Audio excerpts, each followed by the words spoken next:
So this question is about best practices with doing downwind in groups and coaching. So my golden rule here is that everyone in your downwind group has to be able to save themselves.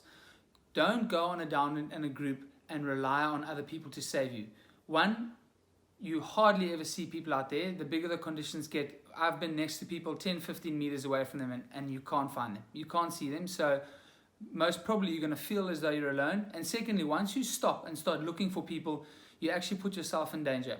So the first rule is everybody has to know that they're out there by themselves. They've got to save themselves. So you've got to have the equipment and the ability to make a plan if it comes down to it. So you've got to be able to get yourself to safety, or you've got to be able to contact rescue authorities. That's the first golden rule for me. So don't go out thinking my friends are going to save me, because they probably aren't going to be able to.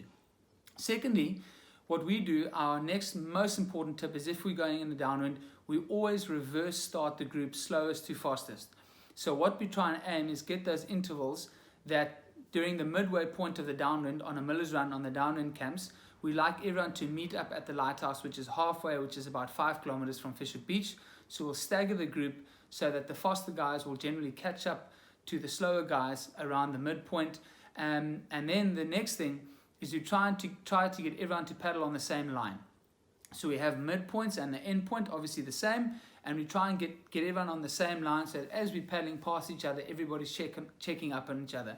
That's really the best that you can do.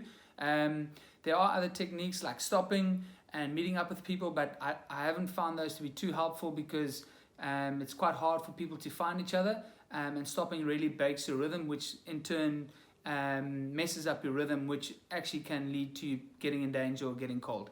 So have the ability to save yourself or communicate with rescue authorities, reverse stagger the downwind and the downwind group, and everybody paddle on the same line. Those are my best practices for safe downwind paddling.